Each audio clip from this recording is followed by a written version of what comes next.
All right, we're live.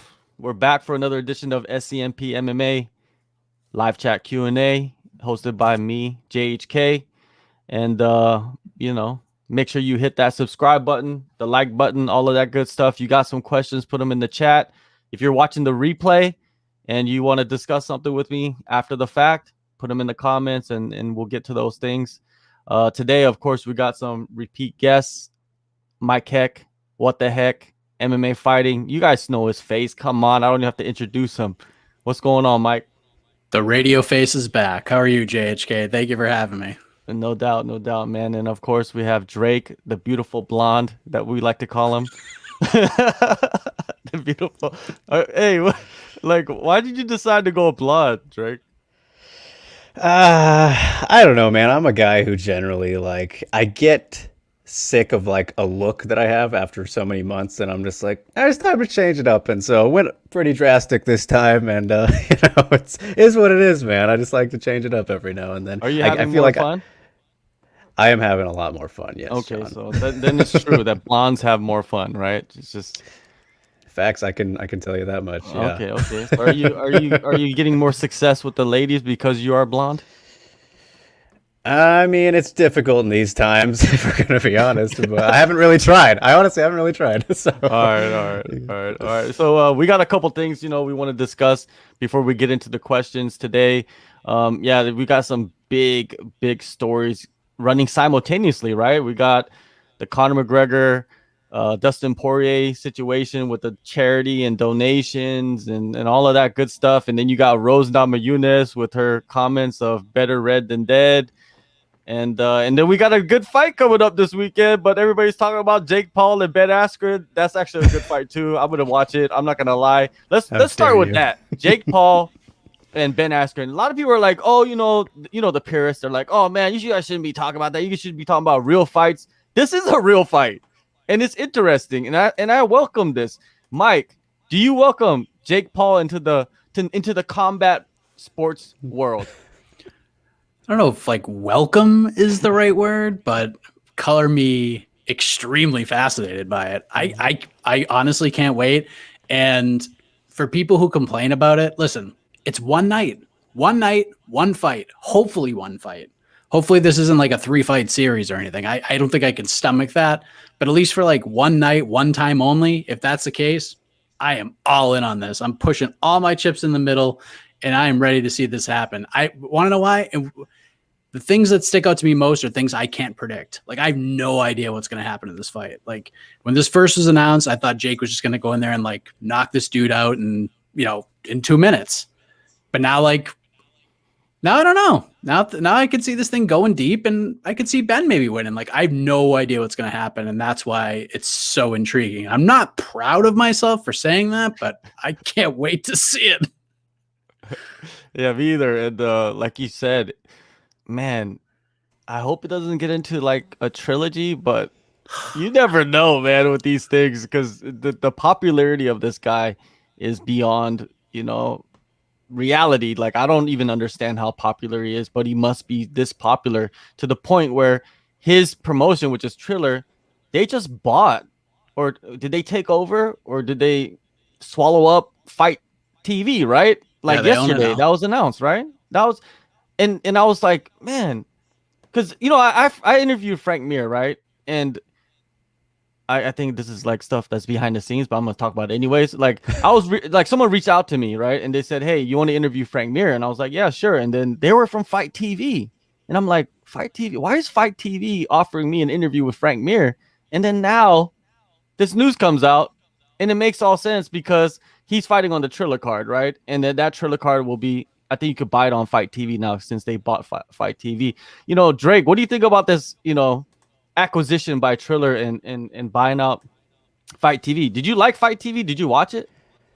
I mean, I watched it for Ryzen when, they were doing stuff together. But other than that, not so much. I know that they would have some wrestling on there and a kind of a good mix of combat sports type things. But I don't know if this tells me anything. It's that, I guess Jake Paul and Triller, everybody involved there is actually, serious enough about boxing or combat sports in general to want to expand this, vehicle project that is Triller. So that's a great way to do it, to absorb the entire library, I would imagine, of Fight TV, and then utilize them. Or I don't know if they'll stick around from this, or they'll be like a separate thing, like kind of how UFC Fight Pass is Fight Pass, or whatever like that. So yeah, it just looks to me from seeing that he's pretty serious about at least being involved in some way, whether it's really fighting a lot more, or whatever you have it be. Yeah, with Mike, with this acquisition, right? It seems like they're stepping into combat sports little by little by little. Could we see them acquiring more things in the future? Do you see like Jake Paul becoming a major figure in this sport? Maybe a lot of people won't like that, but it looks like he's stepping into the sport, and the acquisition shows you that he's interested.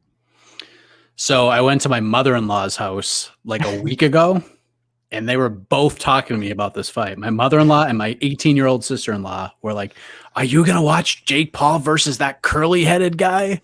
And I'm like, "Of course I am. This is crazy." So even they're talking about it. So, I mean, yeah, go all in on this guy. I mean, right now, like the views this guy gets, even in the combat sports world, it's ridiculous. Like he is the ultimate heel. Like he is Shawn Michaels after he threw Marty Jannetty through the barbershop window kind of heat right now. Like this is and he's feeding off of it, and he's playing the role perfectly. And Ben Askren is like the perfect foil. So it works out right now. And Triller seems to be on. They're going to have Oscar freaking De La Hoya fight. They had Mike Tyson versus Roy Jones Jr. And they're just going to keep building and building and building. I wouldn't be surprised if they get into the MMA space. I know when everything was going on with John Jones, Ryan Kavanaugh reached out and was like, "Hey, John, come fight for us, bro. We got you. Come on over. We'll pay you lots of money." So I think this is just beginning of stuff. Like the one thing I thought about was like when Fight launched, especially like the MMA space, like if you wanted to like have a podcast on there and like host a show on Fight, you could just do it. Like you could just reach out to them and like do a show and have one. So I wonder what happens to that kind of content. You know what I mean? Like I think they'll still show like BKFC and like all those other things. Like they'd be crazy not to. But I wonder what happens with that like ancillary programming that was kind of like built around those events. Yeah, it's an interesting move. And Drake, how long before Dana White and Jake Paul are mortal enemies? Because this is what it's leading to. It's leading to that. Boy, I I don't know. That depends kind of on the success of Jake Paul and Triller, because if history's shown us anything, I don't think Dana has really acknowledged anybody as a real threat or enemy outside of Pride, maybe. And even then, they work together at least in some respect, where Chuck Liddell went over there for the fight or two that he had. So I think it will take a lot, and especially at this stage, I mean, Dana's treating it like the joke and circus that kind of is. So I think it will take a lot for him to kind of act up a little bit more towards Jake Paul and all the fun stuff happening. There's only one space for that, in which is Fight Circus. We know that, right? Yeah. Fight Circus is its own thing, and it's going on. Shout out to John Nutt, but and then they had their event canceled because of COVID, and understandably, they want to keep everybody safe. Now with Oscar De La Hoya, Mike mentioned him, and it seems like there's a sweepstakes, Mike, for who fights Oscar De La Hoya. I've heard Chuck Liddell, I've heard Eddie Alvarez, and Anthony Pettis. What have you heard? I mean, Eddie Alvarez, I heard about Anthony Pettis, like he was in the mix, but I mean, PFL would be kind of, I'm not going to say crazy. Like it's great promotion for PFL, but you obviously want to build this entire lightweight season around that guy. I mean, he's got to win his fight, obviously, coming up, but if he wins, you would think that, especially with this like bubble where you have to stay for 17 days or however long it is, like they want to keep these guys as healthy as possible. So throwing him into the boxing ring with Oscar De La Hoya, probably not the best idea. For Eddie Alvarez, it makes all the sense in the world. Talk about a guy's fortune switching very quickly. And how the hell does Chuck Liddell factor into this conversation? Chuck outweighs Oscar De La Hoya by like 80 pounds right now. There's no way this fight happens. Like, how could Chuck, unless Chuck has just been like low key, just dieting and slimming down like a madman, like an absolute savage, and he weighs like $165 right now. Chuck would be the most interesting name, no doubt about it. Like I'd be sad, but I'd be like more interested to see if Chuck Liddell and what a fight with Chuck Liddell and Oscar De La Hoya would look like in the boxing. Right? I can't even fathom what that would look like. That's fight Chuck circus right there. Chuck would look like he would look like Matthew McConaughey in the Dallas Buyers Club if he had to cut down to what Oscar De La Hoya weighed, right? It's not, it's unfathomable. But with boxing and Triller and Jake Paul and all these elements, man, you never know what can happen. But you know what? What is it? Alan Bowling Jones, he says that Eddie said he is fighting this month, though. Yeah, I heard he's gonna rematch, because of that DQ thing that happened in his last fight. So who knows what's gonna happen with that? He actually has a good idea. This is, I think, the best idea right here. Oscar De La Hoya versus Nick Diaz. What do you think, Drake? I think it's a good combination right there. I mean, I honestly don't really care much about boxing at all, and Nick Diaz at this point. But if you were to do something, and it seems like Oscar, wants to fight an MMA fighter of sorts. That seems to be kind of the talk. Somebody out of MMA. If you're gonna take out anybody who is probably the biggest name, will get the biggest interest in people, to watch, and that you could presumably be competitive with, I think Nick Diaz is probably the perfect guy. I mean, I don't think you could go wrong with that one, honestly. Yeah, you couldn't, but it's probably never going to happen because Nick Diaz is high as a kite somewhere, not even thinking about fighting anymore, right? Dude, he's in shape right now. Have you seen him? He's in shape, yeah. Looks good. But he's still high as a kite, right? So I don't think he's like he has to step away from that for a while to enter to get ready, mentally, I think, for a fight. What was the other thing, on the flip side of that? Oh yeah, it's like all these guys, all these boxers, right? They're coming out and they want to fight MMA guys. And when I was talking to Frank Mir, and he told me, like, the reason why MMA guys are the target is because MMA guys are more known in this space than boxing guys. Mike, do you think so? Do you think MMA guys are becoming more famous than most boxers? I don't know if that's necessarily true. I would say like a low level top 15. I'm not saying top 15 is low level, but I'm saying I would say Jimmy Flick is more well known right now than like a 125 pound boxer that was ranked exactly the same.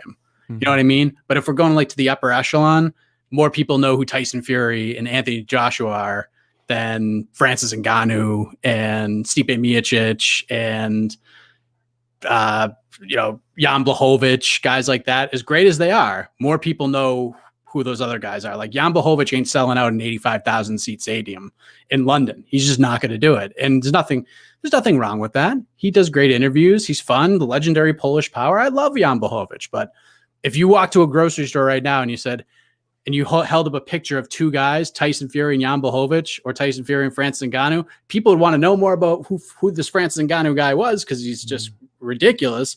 But people would be like, "Oh, that's Tyson Fury. That's the crazy guy who sings songs to the media after he wins boxing matches, and he's the heavyweight champion of the world."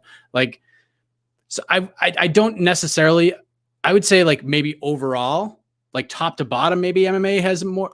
MMA is the single and double, but boxing is the triple, the home run, and the grand slam. If that makes sense.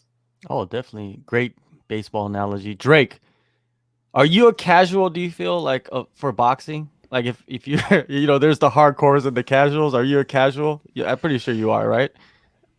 Yeah, first of all, I got to address the comments here because I see there's an invasion from the WMA Today podcast with all the Conor Watanabe stands coming in here. Shout out to you guys. I did not expect that right now. It's a little bit of a meme we have going over there, so I wanted to good job, guys. Yes, I'm definitely a boxing casual. I know who all the big names are. Canelo, Triple G, the usual suspects. So for me, yeah, I know pretty much all the top guys, but I don't, go out of my way to watch boxing. Do you know Steve Cunningham? Have you heard of Steve Cunningham before he was fighting on this weekend's card? No. Me It either. sounds familiar, but Me either. oh, I didn't that's even- Frank Mir's opponent, right? Yeah, and he was an Okay. IBF cruiserweight world champion too, and I had no idea who that guy was before he was matched up for this weekend's card. But And let's end it with I that. knew Like, I I knew the have no other idea. guy too. Yeah, I don't Yeah, know. well, of course, yeah. The Antonio other guy, Tarver yeah, Jr. yeah, a little bit more famous. Yeah, Yeah, that yeah. guy, yeah, they're a little bit more famous, a little bit more, accomplished right there, right? But yeah, man, I just wanted to, kick off the show with just a little bit of that talk and to pick your guys' brain because we haven't spoken in a while. Now let's move on to some MMA because that's why we're here. Conor McGregor, man, like he's the guy. He's the guy that goes off on Twitter. He's the guy that, is in this kind of, is it a spat? I don't know. It's weird, man. Like some of the stuff that people post and like fighters post, I don't, this reminds me of like Israel Adesanya. He came out and he posted some comments that were not so great, and he felt the repercussions of that. And I feel like people are not learning from that. And, even Conor too, I mean, these guys, there's certain things where you have to keep behind closed doors. And I feel like Dustin and Conor need to keep, this aspect of it behind closed doors. Mike, I know you've been covering this very closely. Can you give us your thoughts on what's transpired so far? Yeah, I completely agree with you. Like there are some things you just kind of keep to yourself, keep it behind the scenes. This situation is probably one of those things. And I know a lot of people seem to be, the majority of the people are on Dustin's side, and I understand that. But there are some people who understand where Conor comes from. And I'm like, what a wimp I am. I'm just the guy hanging out on the fence, wanting food from each side of the barbecue. Like that's what I like. I see where Dustin's coming from 100%, but I also see where Conor's coming from 100%. And I actually don't have an issue with the whole Conor thing right now because one, none of us know what those conversations were like. Two, none of us were in Utah when Adiatar and Conor and Dustin are talking to the UFC and try to get more money. No one has read the emails and the exchanges between these guys. So we don't know. There's only like a handful of people on earth who actually know what's happening. The one thing that made Conor look rough in this situation was not the fact that he hasn't made the donation yet, because I'm fully confident that donation will be made. The fact that Dustin said that his team's been reaching out to Conor's team and they've like basically not responded. They've kind of, I believe, ghosted was the term that the kids use these days. And that was the one thing that kind of irked me about this whole situation, was the fact that if there are messages being sent out and they're not being responded to, yeah, if we're to believe everything that's on Twitter, that's the thing that bothers me the most. But do I feel like Conor McGregor's not going to come through on his word and give the $500,000 to the Good Fight Foundation? I think he's going to do it. I think it'll be done before they fight. But I think Conor's just a guy who probably has a ton of people hitting him up for money and probably has for a long time. So he's probably a little more meticulous on how he wants to go. Like, it's not that he doesn't believe in Dustin, but they probably had discussions like, hey, this is going to go to the foundation. But we're going to use it to build a gym, or we're going to use it to build this. And Conor probably just wants to see that in writing. And then he'll be like, here's your 500 G's. So again, we don't know what the hell is happening. No clue. But just if we're to believe everything on Twitter, I could see where both guys are coming from. Yeah, that's the problem. That's the problem. Everybody reads Twitter and then that's all they believe. They don't even think about anything. They just read it and they believe it and they think it's 100% true.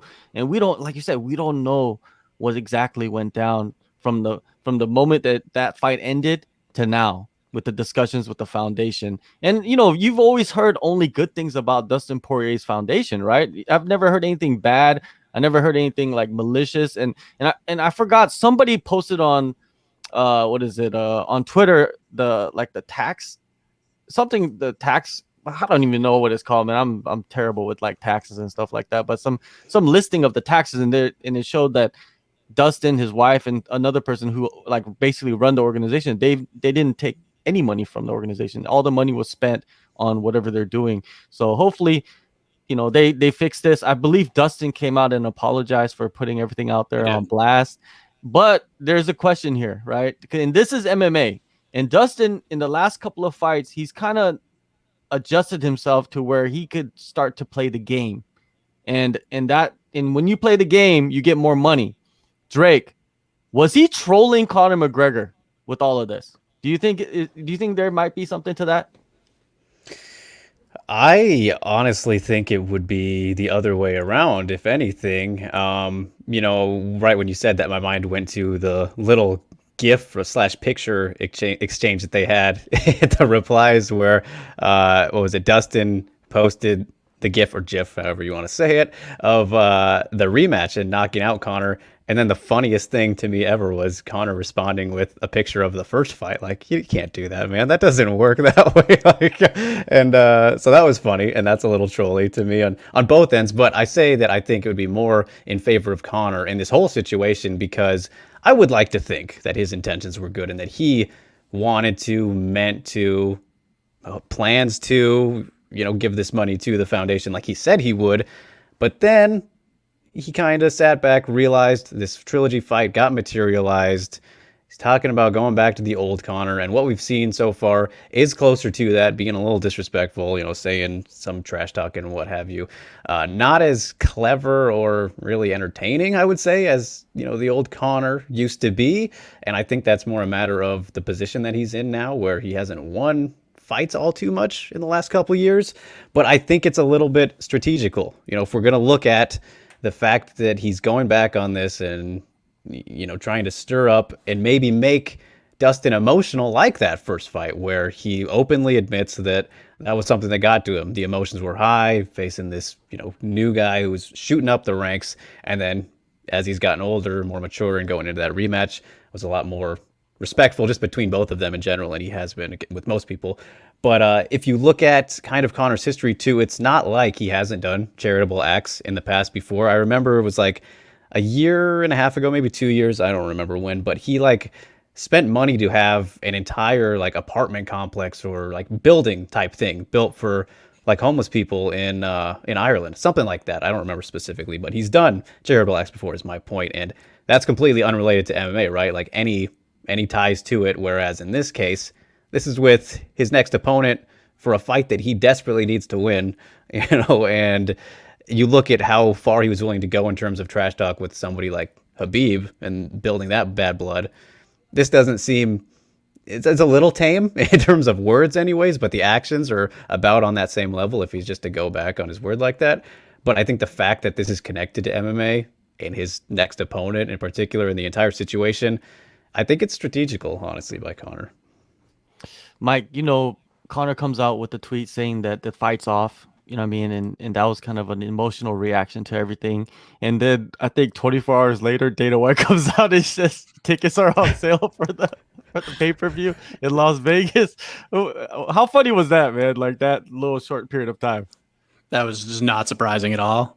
The whole thing was just not surprising. I kind of agree with what Drake just with a lot of what Drake said, especially once Dustin put out that tweet about not ponying up. Conor probably saw that and was bullshit. He was probably so pissed about that. But then he took a minute and was like, how can I use this?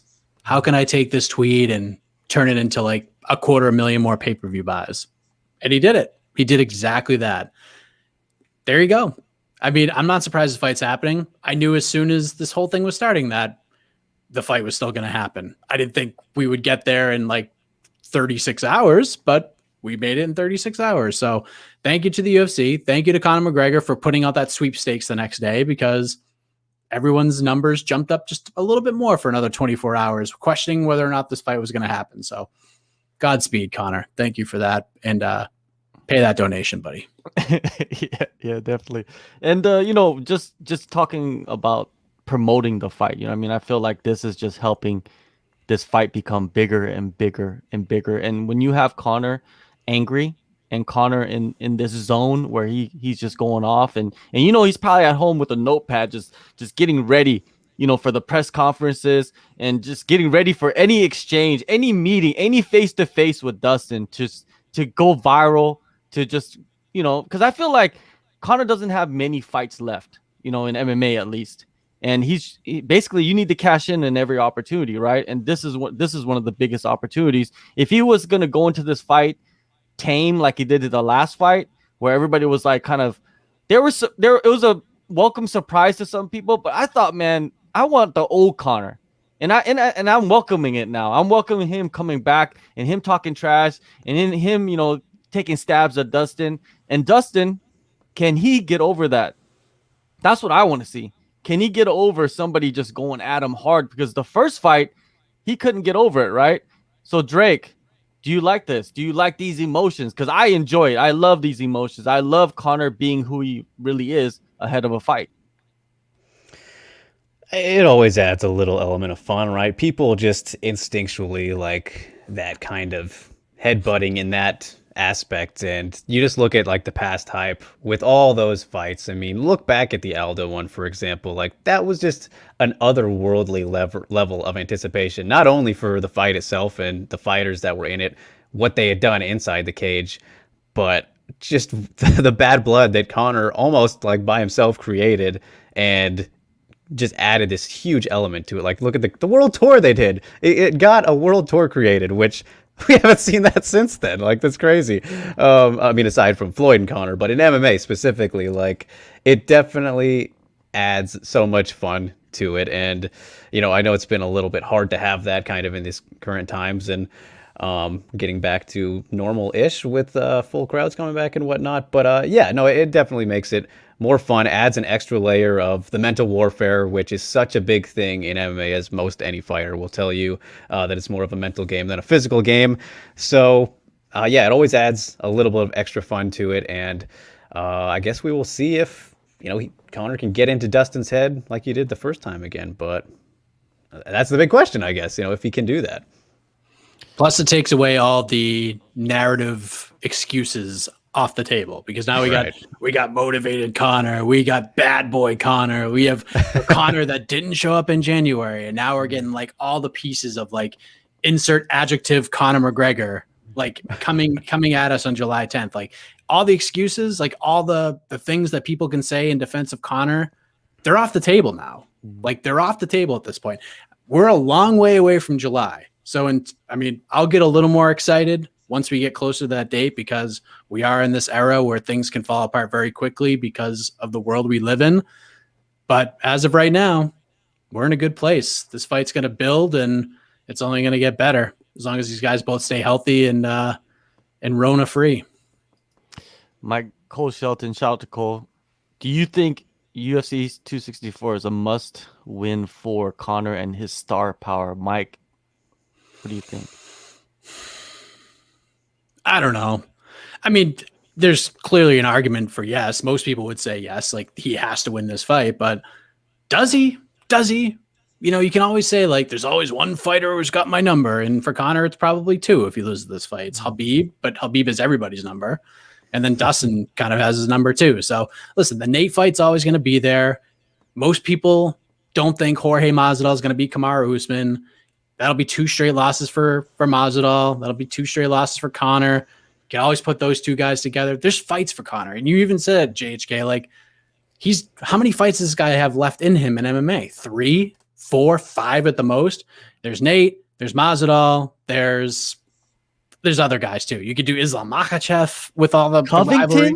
Colby. Yeah. I mean, there's still fights there. Like people are still going to want to see him fight. Like Dustin is just that good. Dustin's just a really good fighter right now. It's not saying that Conor's not a really good fighter, but Dustin's a really good fighter, and he's got all the momentum right now. So this is a one that if he wants to be a world champion again, he has to win. But in terms of like his overall star power and people being uninterested in spending $70 to watch him fight, I don't think it's going to affect it too much. I still think he does 1 million pay-per-view buys in his next fight, even if he gets knocked out in the second round again.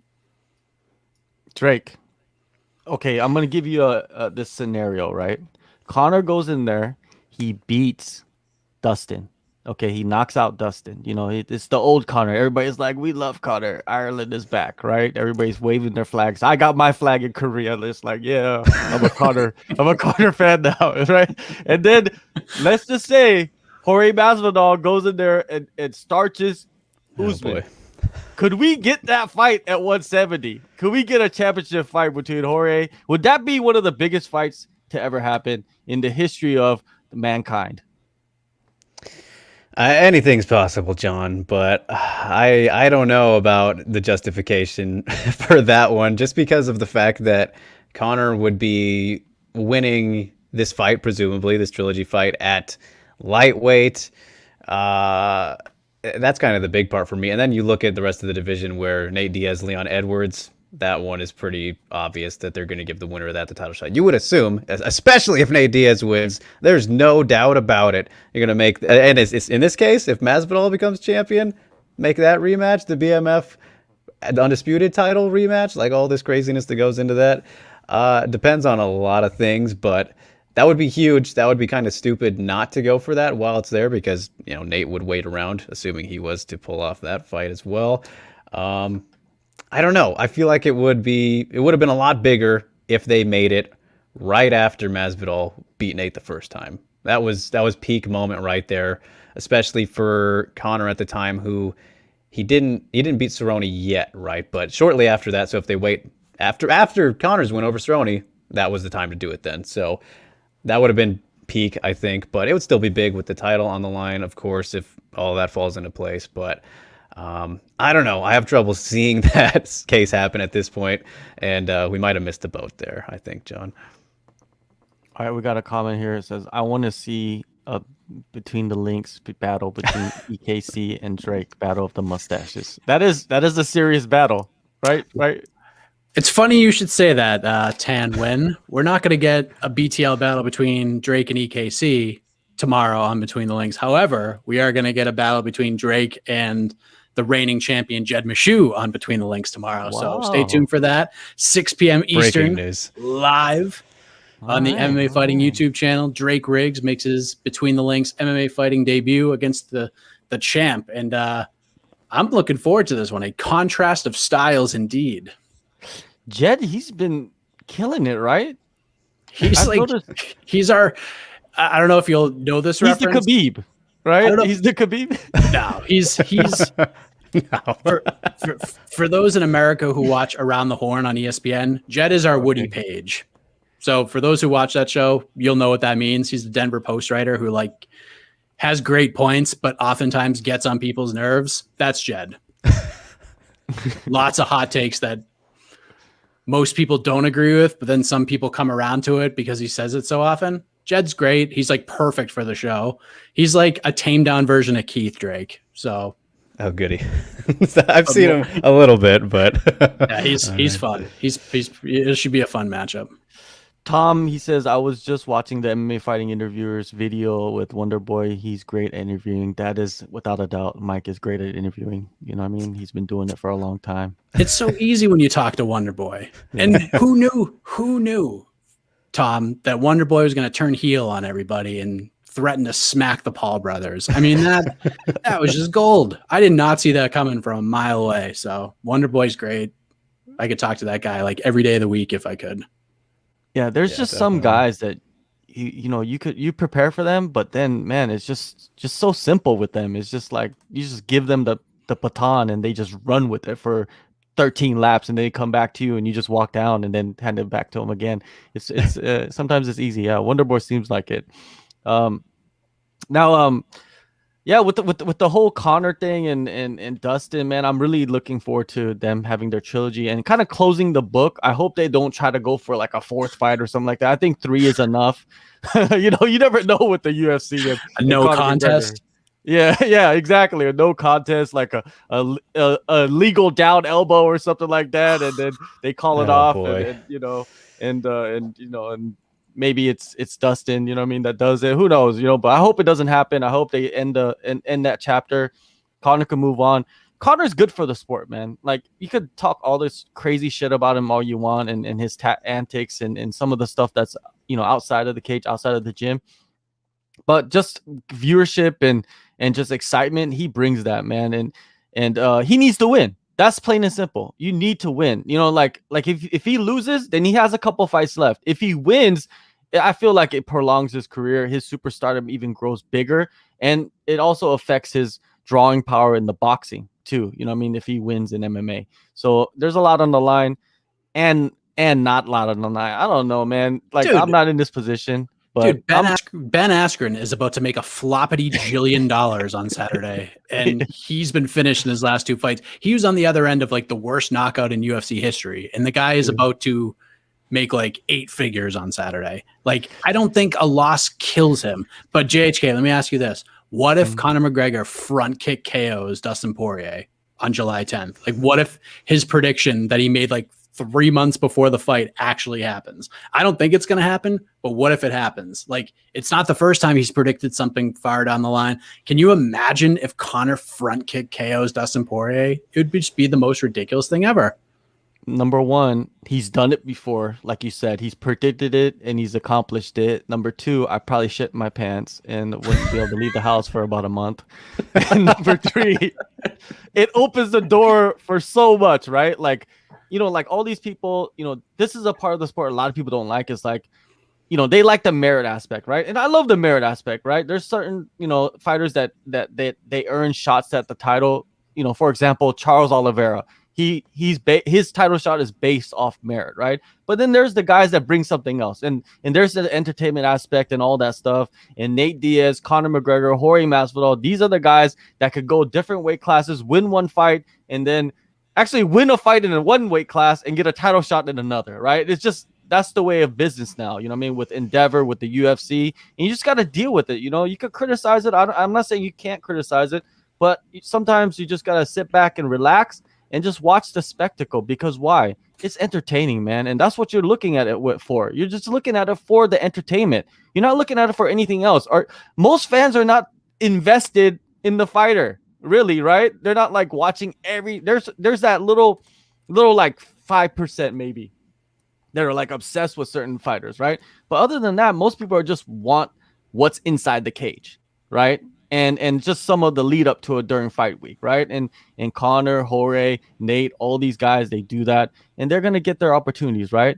And the guys that want to do it by merit, they're gonna do it by merit, and they're gonna get their shot. So Conor, do your thing, and hopefully you pay that $500K, because man, if you don't do that by the third fight, a lot of people are gonna turn on you, man. I think it's gonna happen, and it's not gonna be a good look for you. So we'll see. Now the other. I don't know if it's bigger news. I don't know. Mike, could you divulge, like, what's the traffic like? Because I know on SCMP, the traffic is crazy for Rose right now. It's up there. I can actually, like, it was on it was on like Sunday into Monday when she first made the comments. I mean, it's still doing okay now, but that was a big deal. Yeah, when it first hit, it was a big deal. You know what I mean? It was kind of, I don't know if it was battling with like the Conor news in there or nothing like that, but I heard the numbers were pretty crazy, especially for us on this side of the world, because when they release stuff here, it's different. You guys are sleeping. Right. So it gives you that like 8-hour span of like there's nothing going on, right? Except for the news that we put out. So we have an advantage in some ways here, and then you guys have an advantage because when we're sleeping, you guys are up, and then I wake up and I'm like, what happened? You look on Twitter, you're like, what? who got their head cut off? Like you're just like, what happened? So there's advantages to all of that. But Rose, I've never interviewed Rose, and I've never interviewed Weili, right? And she did that interview with a Lithuanian media group. I don't even know the name of it, but that clip, I feel like if that clip didn't make it on Twitter, we would never know about that interview. Do you think so? Do you think, because did you know that interview even happened until that clip came out? Nope. So it just shows you the power of Twitter, Mike. And we just talked about it with Dustin and Conor. Like, you gotta be careful what you put out there. What's your initial reactions to just Rose? And I don't, like, I'm gonna give my take on it, but I want to get your take on it because I know you probably discussed it a few times with some people. I mean, I will freely admit that I'm not like up to date on like the politics surrounding everything she said. I have been reading how people have reacted to it, and I haven't really reacted to it because I'm just interested to see like all sides of it. Mm-hmm. What I was more interested in seeing was her interview with Ariel today, because you knew Ariel was going to ask her about those comments, and she doubled down on them. She basically she stood by, she kept her feet in the sand, she stuck to her guns and said, you don't have to think like I do. This is how I feel. Like, I watched a documentary. It triggered something in me. I bought into it, essentially. This is how I feel.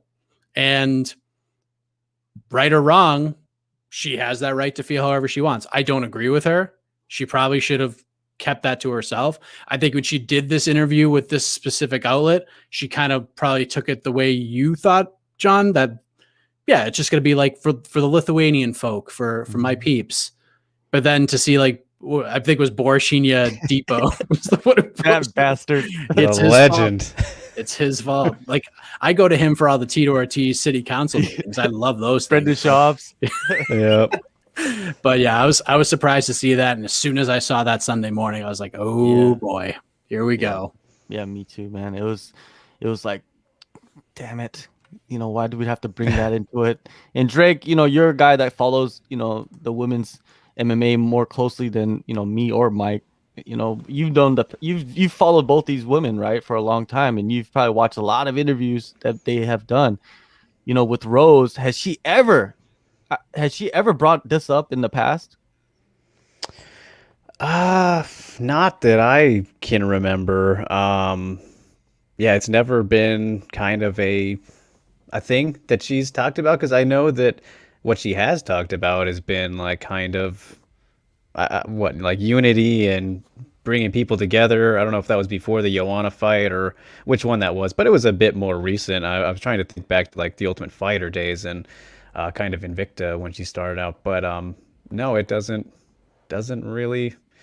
It was out there. It was random. You know, I get it because she does have that background and all that, but no, it was surprising to see. And as for Wei Li, who's on the other side of this, have never seen her express her beliefs and whatnot if she agrees with how things are over in China, which is kind of one of the things that stands out most to me is like, well, you know, we don't know if she does agree or not, and so it's weird to kind of paint her in that assuming just because of where she's from. You know, I don't think that's necessarily fair, but yeah, Rose can express her feelings however she wants, and yeah, Whaley's been nothing but a respectful person, just from what we've seen from her, and you know, when I talked to her back before the Tisha fight.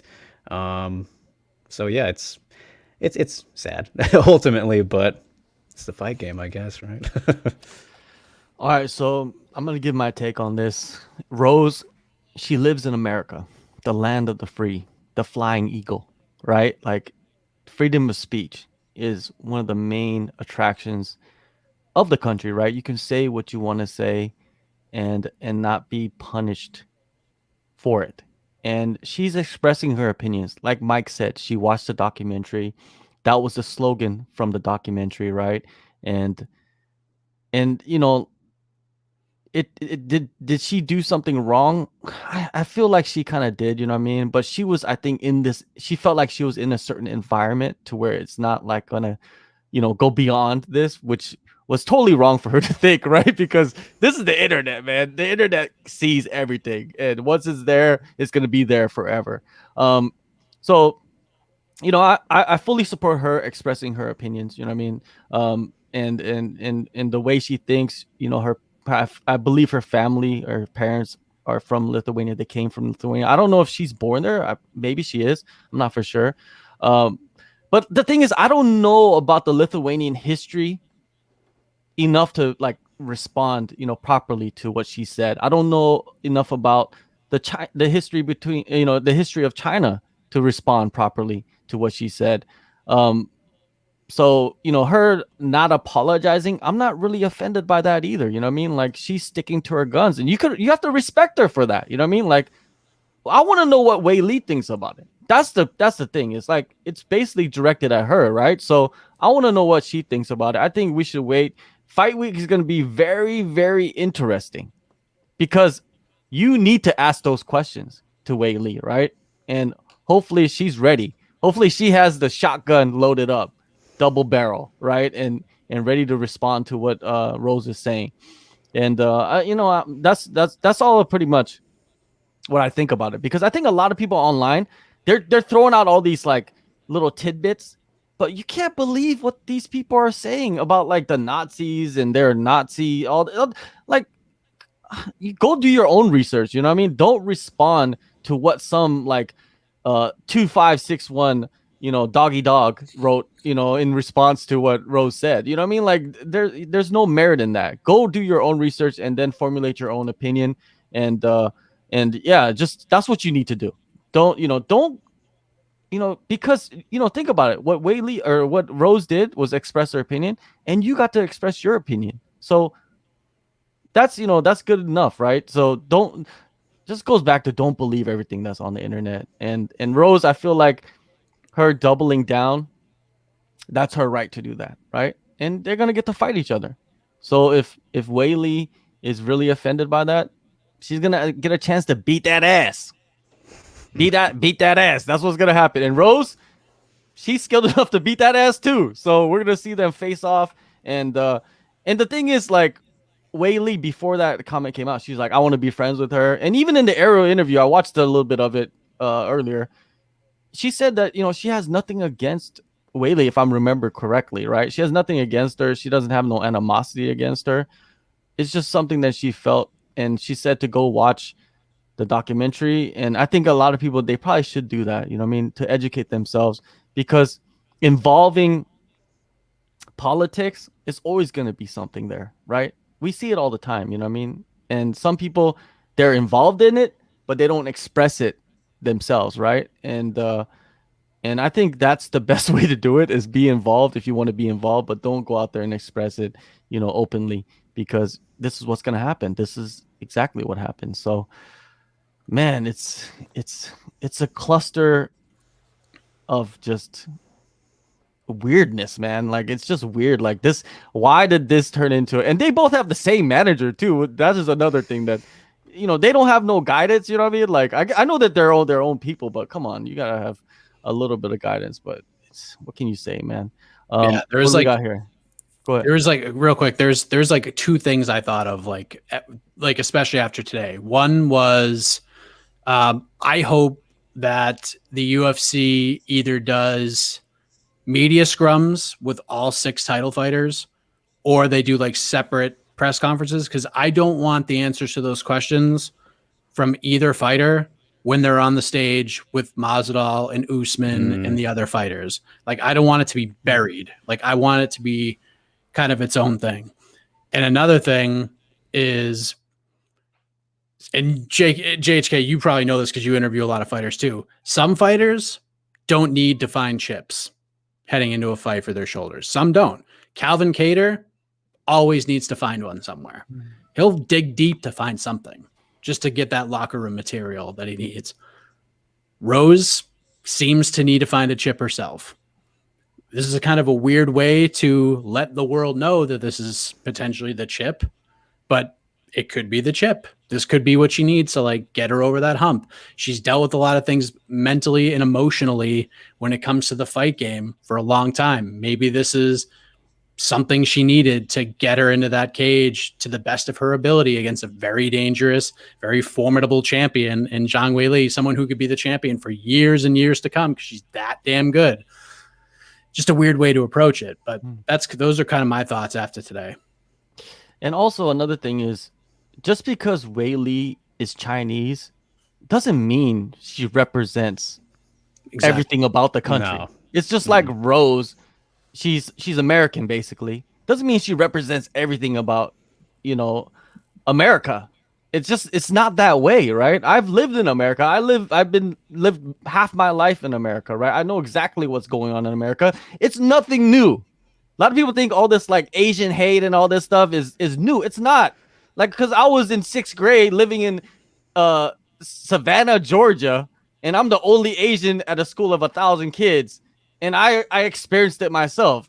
I wish I had hashtag stop Asian hate or whatever back then, man. I'll be wearing the t-shirt to school. But I'm just saying, it's been happening for a long time, right? So it doesn't mean that they represent, like, what's going on in the country. It doesn't mean you represent your government. You know what I mean? That doesn't mean that. A lot of people, I think they're digging into that too much too. It's like, yeah, they're in a way, because of this, they're attacking Weili.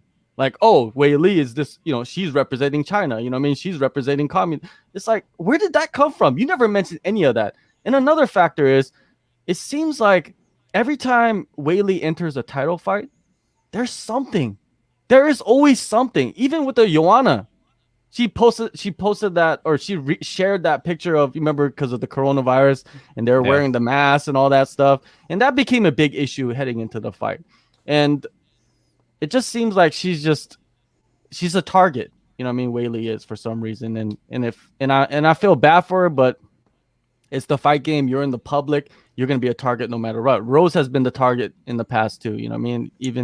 Even with her whole like mental health issues and stuff like that, I'm pretty sure she probably gets crazy messages from just rabid fans. Not even fans, just people that hate her, right? And it is, that's what happens. But I don't know, man. Like me, I'm Korean. I live in Korea, but do I represent the whole nation of Korea? No, I don't. It doesn't happen that way. It doesn't work that way. So people need to chill out on that.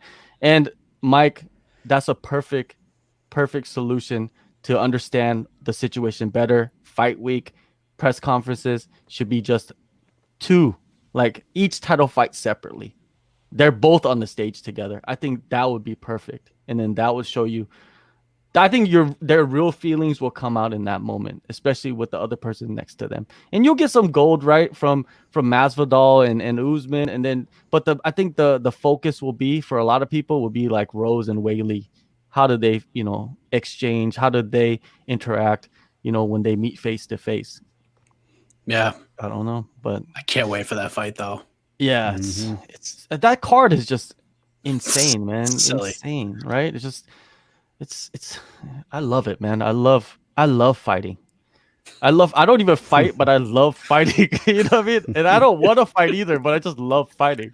I think I fought enough when I was a kid to know that it hurts a lot. and it's just, and you just gotta respect the people that go in there and do it. And and I'd rather leave politics out of it, right? I'd rather leave politics out of it, but sometimes it creeps in. And like when you think about it, Conor, remember when Conor was heading into the Khabib fight? He brought in the religion and and all kinds of stuff, right? And I don't know, man. It's not like something new. It's not something new. So, we got a good question, or a comment. JHK, what are you talking about? Rose said Whaley represents red. I just told you that just because someone's from a country doesn't mean that they represent that country, like what the government or the ideas of the whole country. If you're from America and right now racism is huge, does that mean you're a racist? If you're from America? No, it doesn't mean that. Like, how could you even just think about that?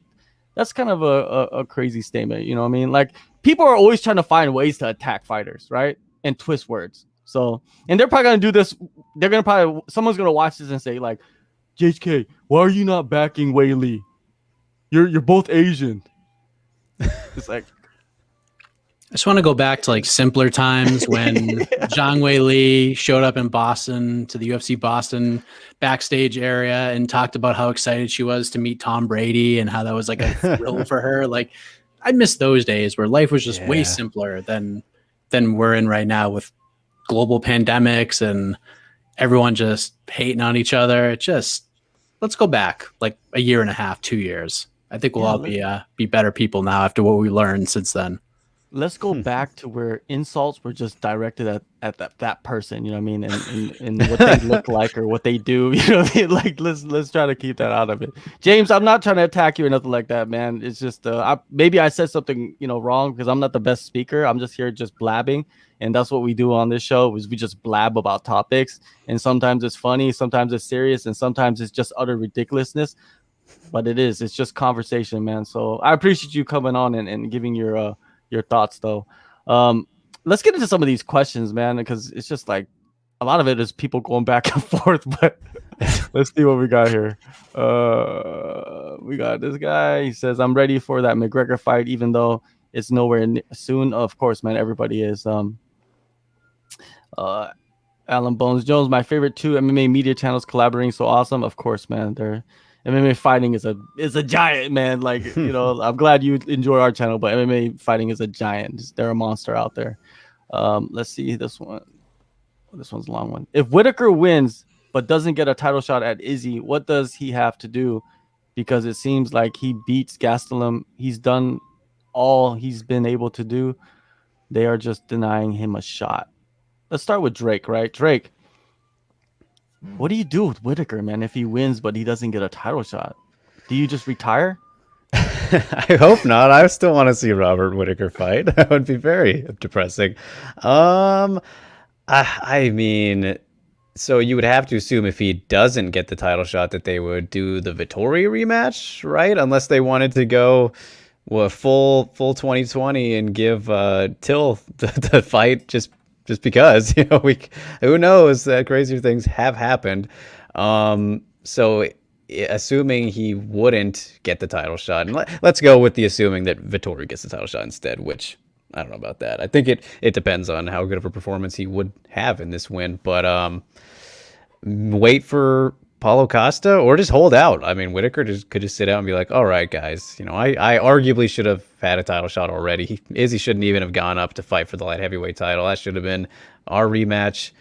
He could just wait. I mean, it might not be the best idea because the UFC seems so far reluctant to give him the rematch, as does Adesanya, as he's talking about Till, it seems like, more than anybody. So I don't know. I would assume, one more fight max, or just wait. I hope he doesn't have to worry about that though, because a win should give him a title shot that he's arguably already earned at this point. Mike, what do you do with Robert Whittaker? I feel like Australian champions or former champions, they just get the short end of the stick a lot of the time, right? I feel like Darren Till was the biggest winner on Saturday when Marvin Vettori beat Kevin Holland. It was a dominant win. I'm not going to take anything away from Marvin Vettori, but Darren Till was the biggest loser heading in to that fight, in that fight card, with Kevin Holland stepping in, but he left the night as the biggest winner of the whole night and of the division. Because, I mean, he's probably not going to fight anytime soon, but let's just say, like, for some reason, and we've seen miraculous, like, rehabs and remarkable recoveries from these fighters that were just like Tony Ferguson is just a freak of nature, coming back from a torn ACL. He came back in like 16 days, that animal. But let's just say Till can fight in October, November. I still think Till will get the title shot, which is ridiculous to say. But Izzy said his name. Dana White doesn't care. He wants the biggest fights possible. And if his champion, his rising star, wants to fight Darren Till, he will make Darren Till seem like the boogeyman. Dana will be like, have you seen this guy kick? Oh my God, he's the scariest guy. Nobody wants to fight this effing guy. Are you kidding me? Even though Whittaker deserves the shot. It just depends. It all depends on how long Till's out. If Whittaker goes in there and starches Kelvin Gastelum, like if he goes in there and just has a big first round, he knocks him down twice, and then he finishes him in the second, it's pretty much undeniable at that point. But if he goes out there and has like a great fight with Gastelum, it's a fight of the night, it's real close, and he ekes out a decision, I still think he's the front runner. But if they leave it up to Izzy to make the choice, and Izzy's like, I'll wait for Till to come back in October, November, I think the UFC will go in that direction. But Whittaker's got a lot of pressure on him, and Gastelum does too. Because we can't forget about Kelvin. Because what if Kelvin goes out there and lands that big right hand and knocks out Robert Whittaker? Who doesn't want to see him and Izzy match up again after that incredible fight at UFC 236? I'd be down to see that fight again. I don't care how many losses Kelvin Gastelum had in a row before beating Ian Heinisch. I would still see that fight again too. So things are interesting. Marvin Vettori's probably not getting the next title shot, even though he probably has earned a title shot at this point with his resume, but it just opens up the door for Whittaker, Gastelum. But I think Till's he's already inside, sitting on the recliner right now, watching a 56-inch flat screen, watching The Sopranos right now, just enjoying it. Like he's just sitting in there, just recovering, and just a matter of time when he can get up and start training again. Yeah, I compare it to Usman fighting Masvidal again. The champion is calling his shot, and his shot is probably the biggest moneymaker in the division. And the UFC, they're going to want to put the biggest fights, the biggest moneymakers in the, right away. They don't want to wait for it. So Till, he's the guy. He's the guy that is going to draw more attention. He's the guy that's going to go back and forth with Israel and be good at it, right? And sell the fight. So I agree, man. I think that's a major option, that's going to come out of that fight this weekend between Whittaker and Gastelum. Man, Gastelum, he hasn't looked himself since the Israel fight, right? It seems like that Israel fight took a lot out of him, and I guess this is the biggest test for him. Can he get past Robert Whittaker, the guy that is on this like second prime of his career, right? The first prime was when he first entered the middleweight division and just ran the table and won the title, defended the title, and then now he's hitting his second prime where he just looks even better than he did before that. So Gastelum, man, there's a lot of stacks. It's chip stacked against him. If he can come through and smash this guy, I think he has a good case. But yeah, Till is the guy, man. You might hate it, but Till is the guy, man. I think just off that one video that he made with the cop and he's calling him a Muppet, I think that they could just sell that on itself right there. Till is just a character. And he can fight too. It's not like he can't fight. Let's see what we got here. And he'll sell the crap out of that fight. And he definitely will. Oh, let's see what we got here. So, what do you think about this weekend's fight, though, Drake? If you could get a prediction out of you about that fight. Whittaker Gastelum? Yeah.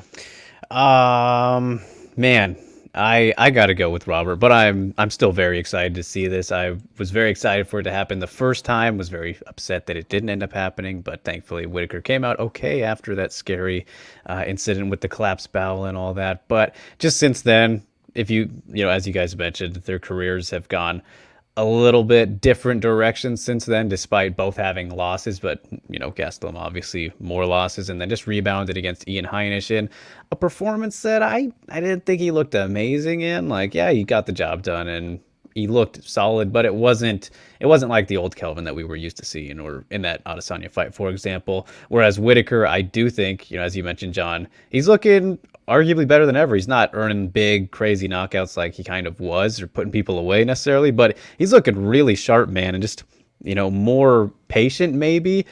And he was already quite patient, but just something about his skill set looks a lot more, sharp to me. That's the best word I can use. And I just think that ultimately he's going to be just a little bit ahead of Kelvin for most of this fight. It's not going to be as competitive, I think, as it would have been the first time.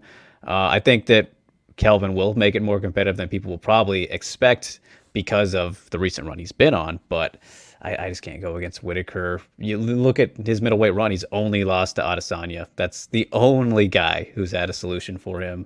He can practically do it all, and I think he'll find a fourth round TKO, if I'm going to be specific. All right, Mike, it's up to you now. What I like about both these guys are both are going to come in as free as ever. You know what I mean? Like, Whittaker has mentally found a way to let all the BS go and not let the small things worry him anymore. He's just focused on himself. He's just having fun in there. He's flowing. And Gastelum has kind of let the pressure go off his shoulders. Snapping that losing streak was huge for him. So he's going to go in and he's going to feel like, I got nothing to lose here. I get very little pressure on me. Like, if I win, I have everything to gain. If I lose, people think I'm going to lose anyways. I did the UFC a favor. I'm stepping in on short notice. Like, he's in a good position right now, which makes this fight even more interesting. Having said that, I think Whittaker's going to win. I don't think he stops Kelvin, but I think he gets the job done. I think it's a pretty convincing decision, and I think it's a more exciting win than Marvin Vettori had this past Saturday. That's what I think is going to happen. I think he wins 49-46. I think Gastelum's going to have his moments. I think Gastelum's going to hit him real good one point, and Whittaker's going to have to get out of some danger. But I think Whittaker will win 20 of the 25 minutes. Not easily, but convincingly.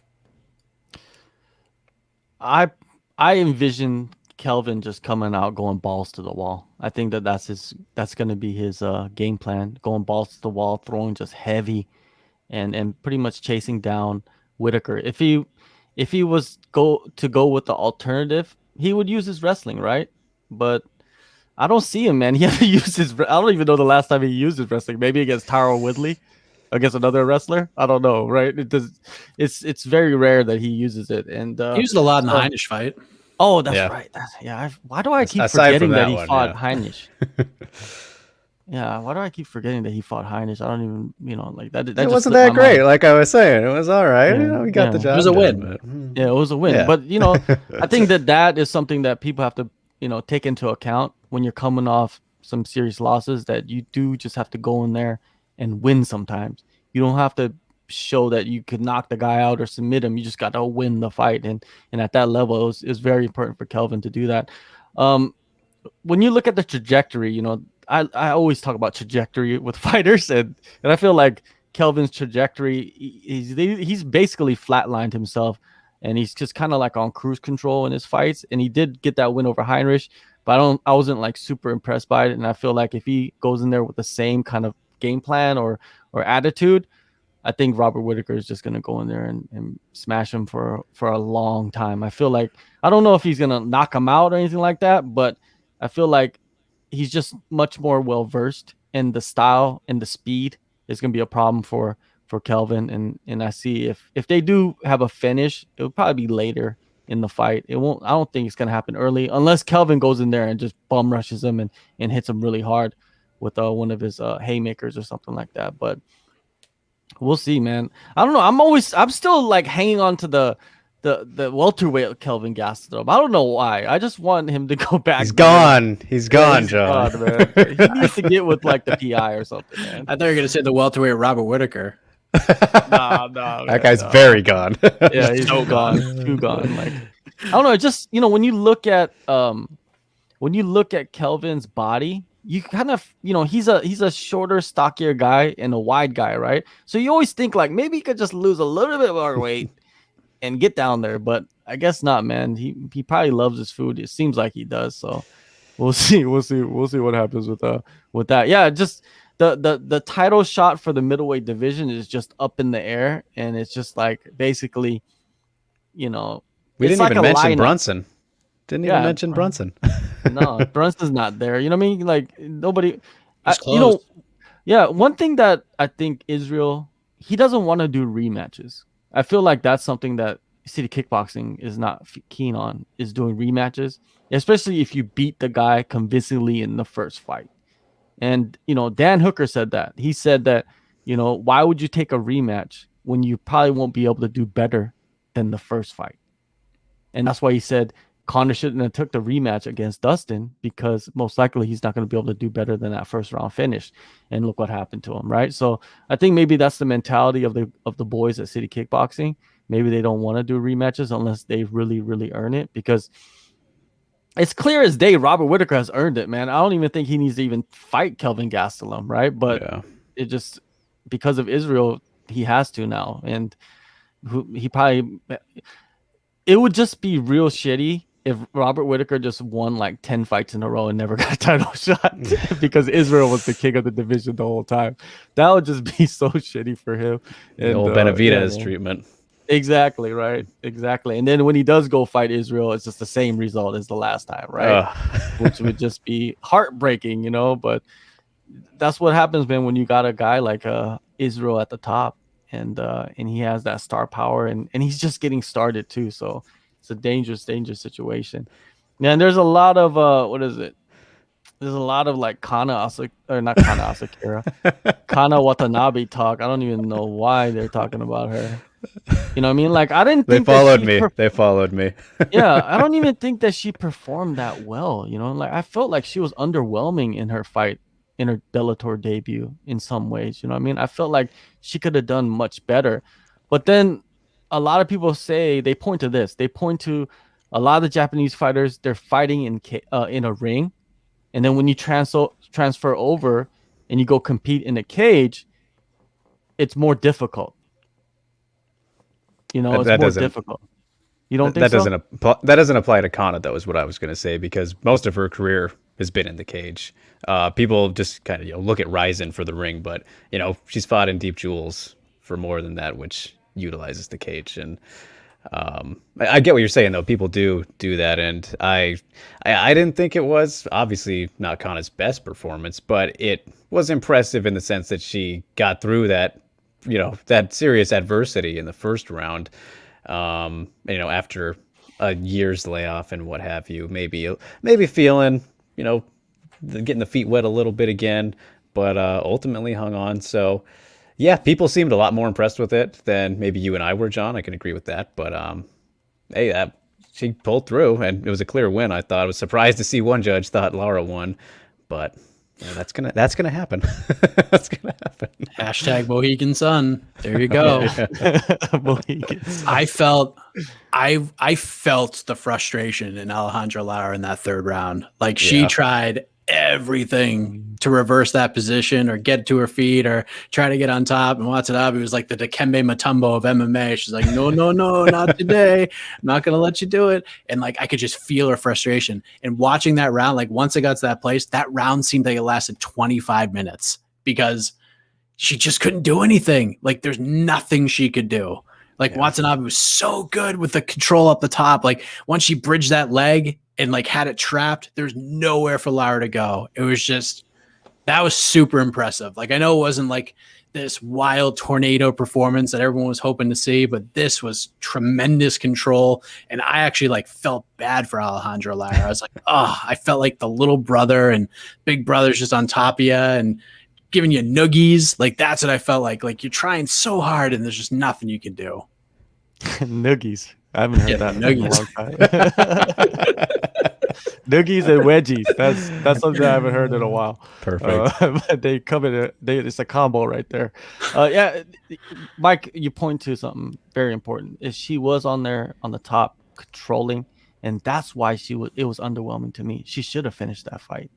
She's very well versed on the ground, enough to where she could go in there and submit the girl, right?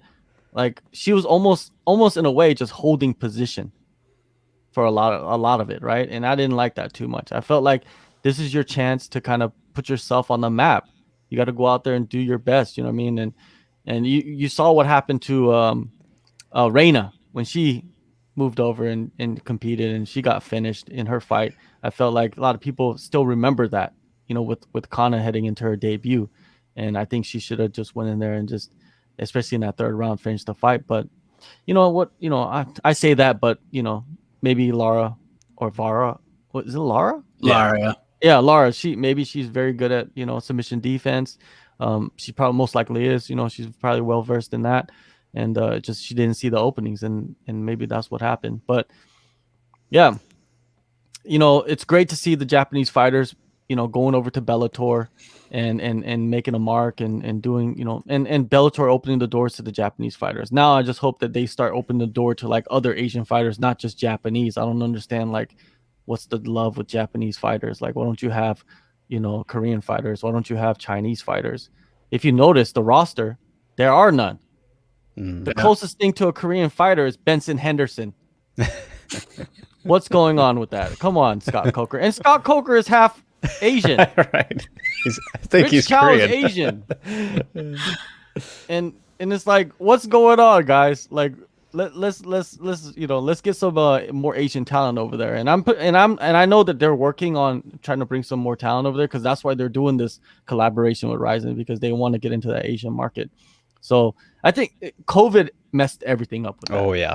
Hell yeah. From talking with Ryzen, COVID is the reason why the Bellator by now we would have had like 3 or 4 Bellator shows in Japan and other parts of Asia too. I think that they were starting to think about branching out and doing other shows in other countries. So hopefully it happens.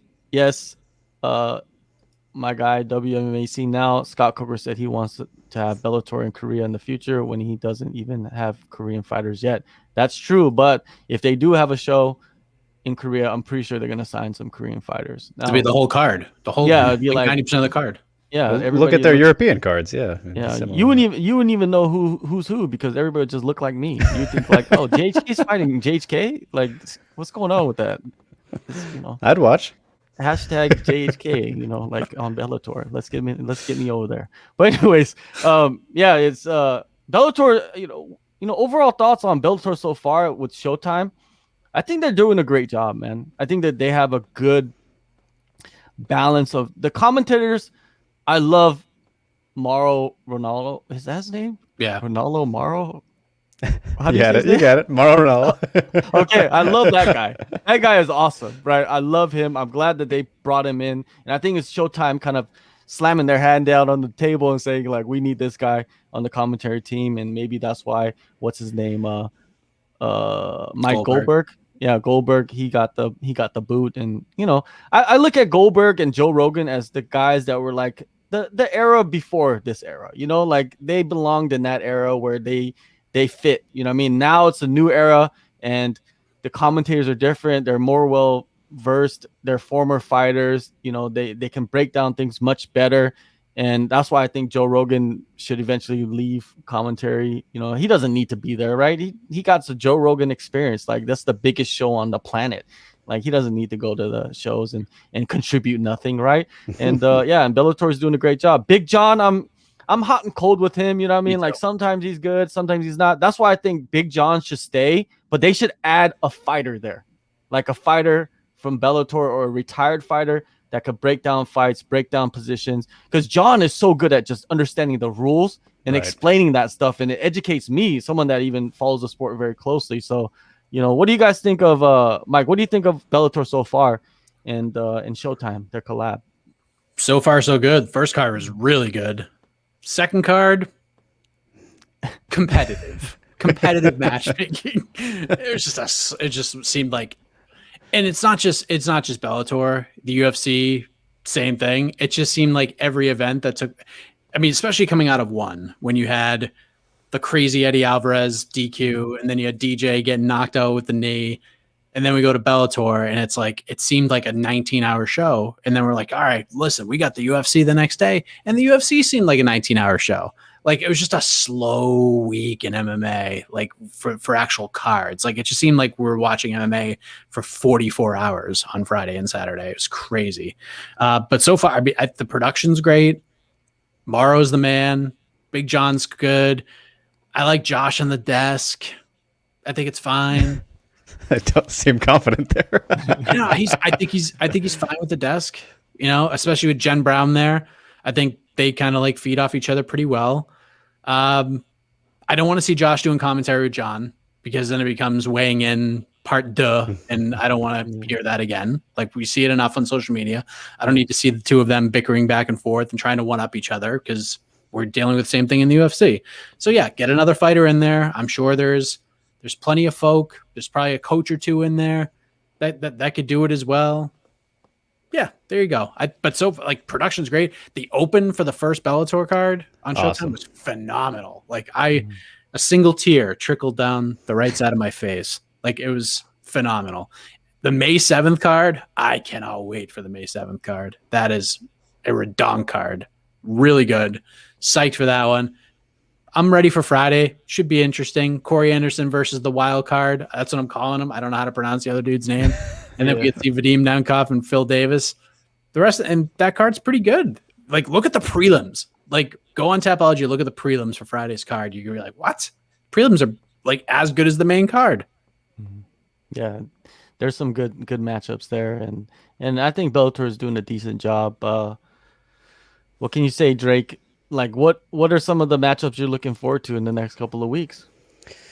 Ooh, what am I looking forward to? There's a lot. Honestly, if we're just going to look at this week in particular, Anderson versus Yagshimuradov. It is going to be interesting. See how it plays out. But I think, honestly, in the first round of the light heavyweight tournament specifically, I'm most excited for Davis Nemkov too, because that first fight, to me, I thought Phil just edged it.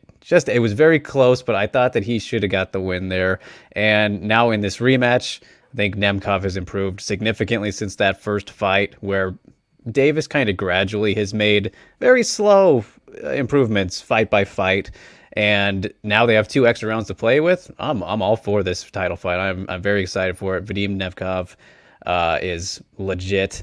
And then, I got to mention the ladies kicking off the main card on this weekend too. Vida Ortega and Desiree Yanez. That's gonna be some good stuff right there. And then Julia Budd's on the prelims, man. I can't believe that. I mean, the fight that she has honestly shouldn't be happening, but that's a whole nother story to get into. Archuleta Pettis is going to be great that's the May 7th card, right? Correct me if I'm wrong.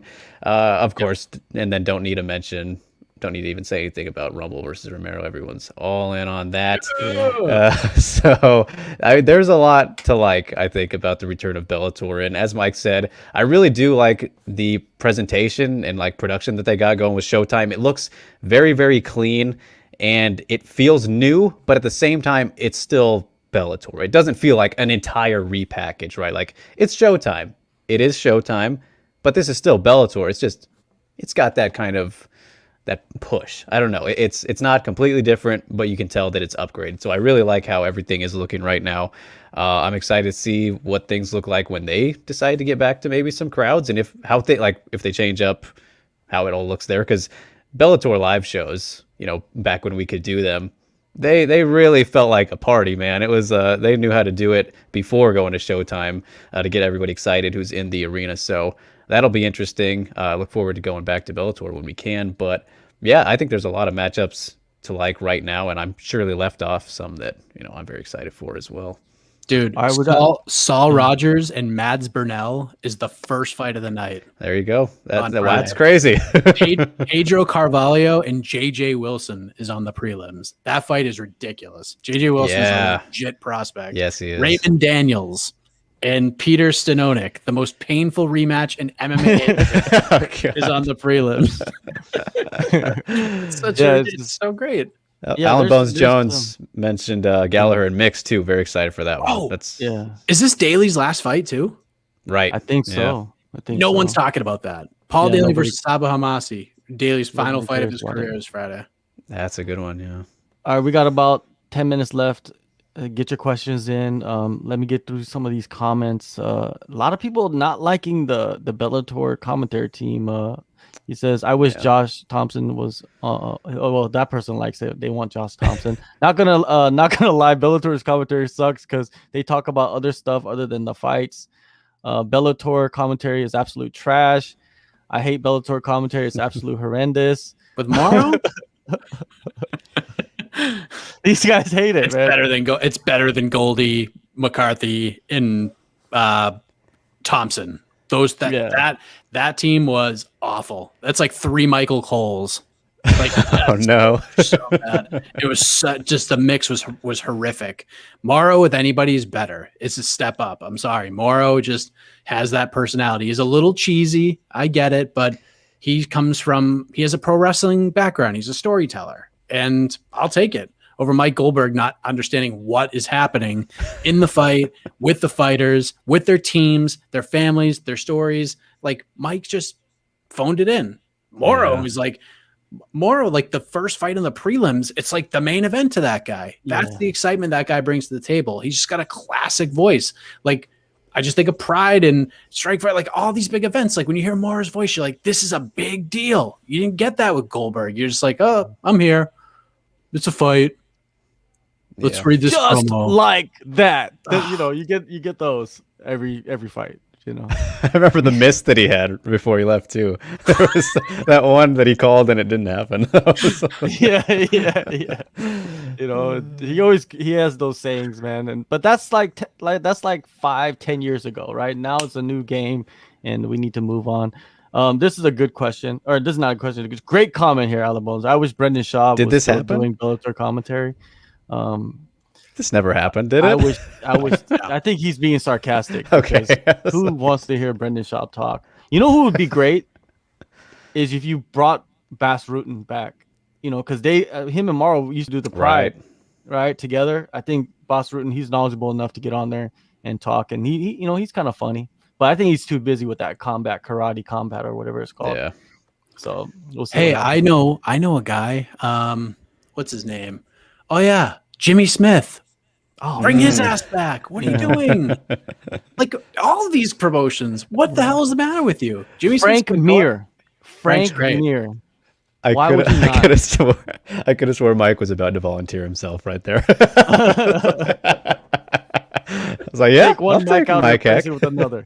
Yeah. There's Brian Stan, Frank Mir. There's a long list of guys that are, proven guys that you could put their third man in there and do a great job. Jimmy Smith is one of those guys too. But I think Jimmy Smith, Bones was saying that he's doing WWE now, which is probably going to pay him a lot more than any MMA commentary. He's most doing likely. WWE. I know he was doing like the NXT pre-show or something. Like he was part of that. But oh, maybe that's it. Maybe that's it. He's doing some kind of pro wrestling. If WWE was smart, they would lock his ass up and just keep him around and do something, find something to do with him. Like they do plenty of programming.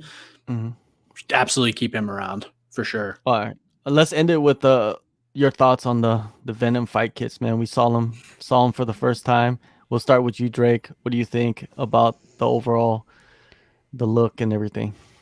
So when I saw the pictures and like that initial reveal, I wasn't that impressed. It looked kind of like, it still looked Reebok-y, but just a little different. You know, we got some lines on it. We got a little snake face. it was clean. Just not a big difference, right? It didn't stand out too much to me from the Reebok deal. The colors looked very vibrant in the pictures. I thought they were very bold in the pictures they presented, but actually seeing them in action live, on the fighters in real time, I was sold. I thought they looked great, man. I was totally turned and thought they looked like a big improvement, very clean. Yeah, I really, really liked them. I think they look very good. The design works for me. With the dirty kind of splotchy look that you can compare it to the final Reeboks in comparison, I'm like, all right, yeah, this is a step up. And if there's one thing I don't like, which is a big nitpick, I think it's just that all the fighter names are red. So I'm like, well, that could be different. But other than that, no, I'm sold on them. I think they look great. I thought you were gonna say you were turned on by the uniforms. There's that too, man. Mike, what do you think about the uniforms, man? They're uniforms, They're like cops, or firemen. I don't know. I mean, I pretty much mimic everything Drake said. I mean, when I saw the photos, I was like, okay, it's Reebok with the snake face on it. Like it's an angry snake on a Reebok kit. But actually seeing the different colors and seeing the shapes, like Impa Kasanganay and Sasha Platnikov coming up with them, I was like, damn, these actually they look good. They look sharp. I like them. We're doing uniforms, but it's like the college football uniforms that have the camo. It just like sticks out a little bit more. It's still like the classic look, but it's got a little more like pizzazz to it. So I dug them. And while I understand like we don't get to see the personalities shine too much, I have a feeling that the deeper we go into this thing, I feel like the fighters are going to have a little more say on what it's going to look like. Will that relate to more money in their pockets? Probably not, but at least they're going to have, I have a feeling that their personalities will be able to show a little bit more. We won't have sponsors on it, but they can maybe like work on their own color schemes or do different things. Or you could be like Julian Marquez and just find the shortest Venom shorts you can find and show off everything like that guy did. I mean, it was wild. He's like an 80s pro wrestler up in there submitting Sam Alvey. But another thing I dug too, I felt like seeing Mackenzie Dern and Nina Nunes in there, I felt like everything fit better. Like they were just more comfortable. Like I felt like with the Reebok stuff, like a lot of the women that got in there, like they had to focus on like keeping their stuff on. Like, so there was no slips or anything like that. I felt like, the Reebok stuff didn't like really fit the women as well as the men. I feel like with the Venom stuff, I felt like they looked a little more comfortable. They looked a little more loose and they could focus more on the fight and not on their wardrobe, like falling off of them. So I kind of got that vibe that they felt a little bit better in there too. So definitely an A for me overall for the debut. And I think it's just only going to get better. Yeah, I hope it gets better. I like the silver and black. I don't know, that combination, it looks real slick. You know what I mean? And we're NFL guys. We watch the NFL, and I love that NFL teams have options with their uniforms. It's not just like this and this. There's only two uniforms. They have their little options, right? Like Seattle has that crazy neon colored uniforms, which look crazy if you wore it out in public, but for some reason on the football field, I like them. They look kind of stylish. But I think that Venom should maybe do that for certain fighters, like like Bryce Mitchell. He wants that camo. Make a camo edition and let the fighters decide. Like ahead of the fights, I want that camo. I mean, that's what I want to walk out in this color camo. And I'm pretty sure they could make those uniforms like that. So hopefully they do advance and make more designs and the snake. it's just a better look than whatever the Reebok symbol was, because that Reebok symbol was just like, I don't know, it just felt Triangle. 1980s to me. I don't know why. Just like it just felt just too old. Like it was just something that we just dug up from the grave and just plastered on the uniform. And yeah, all that stuff. I'm pretty sure Venom learned a lot of lessons from Reebok, you know, spelling fighters' names correctly and putting the proper fighters' names on the shorts. There was a time where a Korean fighter, his last name was Joe, but they put his first name on the uniform. Stuff like that, you know what I mean? Like, if you're making uniforms, you probably should know, you know, like what name should be going on the uniform. So I hope, you know, Venom doesn't make that mistake. I don't think they will. I think they learn from all of that, and there you go. Now, let's end it. Mike, tell us, you know, where we can find you, and tell us, like, you know, what you did in the past couple of days. I know a lot of people that watch this show follow you, but, you know, just to remind us. Yeah, you can follow me on Twitter at MikeHeck_JR. Pumping out stuff pretty much on a daily basis now. It's kind of ridiculous. What the Heck drops on Tuesdays. We had some technical issues with the video for the full episode, but luckily the individual interviews were able to get salvaged. If you missed the interview with Jimmy Flick, I know like Luke Thomas did an interview with him that dropped today, and Ariel did his interview that dropped today. For a little lesson for the day, and JHK knows this well, and Drake would probably know this as well.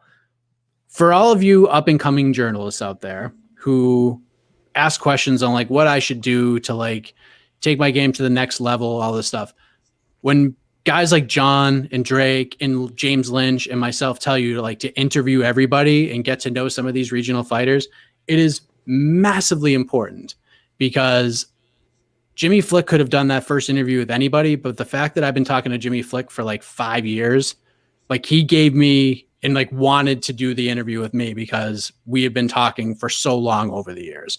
Like that's an important thing. Like I know like the view count numbers on YouTube weren't that great, but we also released the article that coincided with that, and that did tremendous. So I don't care about YouTube numbers. They can have them. But overall, more people got to hear his story through what we did in that conversation. And that was an unforgettable interview.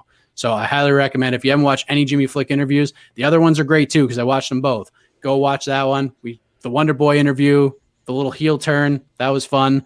Talked to Julian Marquez. I think that one's dropping tomorrow. And then a great talk with Randy Costa that's dropping this week too. It's just two Boston guys with Boston accents talking a bunch of nonsense. It was great. Drake's going to be on Between the Links tomorrow against Jed. That's going to go down 6 p.m.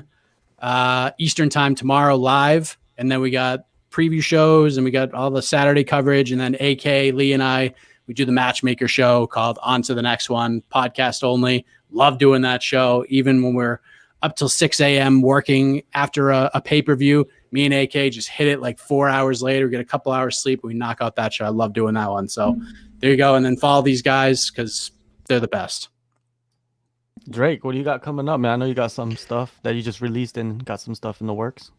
I did. I got plenty. And first of all, though, I just want to say, you guys, that I was very excited for today's show, because literally two of my two favorite people on this planet, and just exceptional role models, I think, for what us MMA media members should be. And I'm honored to be able to call you guys friends. And Mike, I'm so proud of, the year that you've had, man, since, we last caught up for something like this. And John, you two killing it, man. I feel like I don't belong anymore. I'm just trying to find my way in this little world. But yes, what have I done lately? I mean, spoke to plenty of people: Caitlin Young, Desiree Yanez, Julia Budd, Liang Na, Jessica Andrade, who's taken on Valentina Shevchenko, of course, and just dropped one with Erin Tohill, one of the OGs of the sport, who wants to fight Kayla Harrison very badly. So check that out. That dropped just today.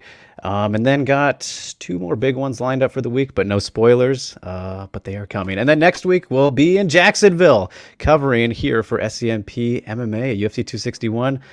Gonna be crazy. So yeah, if you guys want to follow along for that, please do, at Drake Riggs _ and here SCMP MMA, of course.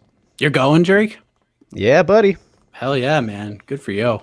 Yeah, great opportunities, man. You're doing your thing, man. Everybody's doing their thing. Trying. Let me just plug some of my stuff. I got interviews, Randy Brown, TJ Brown, all the Browns, every Brown, right? Julie Brown. Yeah, Charlie Brown, Bobby Brown. That's the one I need to get is Bobby Brown. James Brown.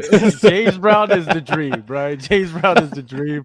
And then I got a bunch of, like Mike was saying, regional fighters. I've interviewed a few regional fighters fighting on the upcoming CES card and the LFA card. Go check that out on my YouTube page.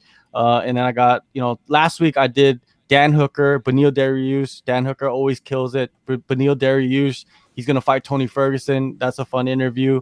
Frank Mir, he's fighting this week, and I interviewed him. Man, he's always interesting, always a fun chat. And then coming up this week, in the next couple of days, I got a bunch of interviews. But the two interviews that I'm looking forward to, number one, Anthony Pettis. I haven't spoken to him before. This is my first time. And like I always say to people, if you work hard enough, you're going to get the opportunities. And this is one of the opportunities that I get to speak with Anthony Pettis. And then I'm going to speak with Reuven Payan. He's the strength and conditioning coach to pretty much all the Chinese fighters that are fighting in the UFC. And he's in Florida right now with Zhang Wei Li, helping her prepare for her fight. He's been with her the whole ride, you know what I mean? So he knows her inside and out. He knows Yan Jianan inside and out. So it's gonna be a fun chat with him, and that's about it. Thanks everybody for joining us, and shout out to Mike Heck, always showing love. Drake Riggs, of course, and we're out.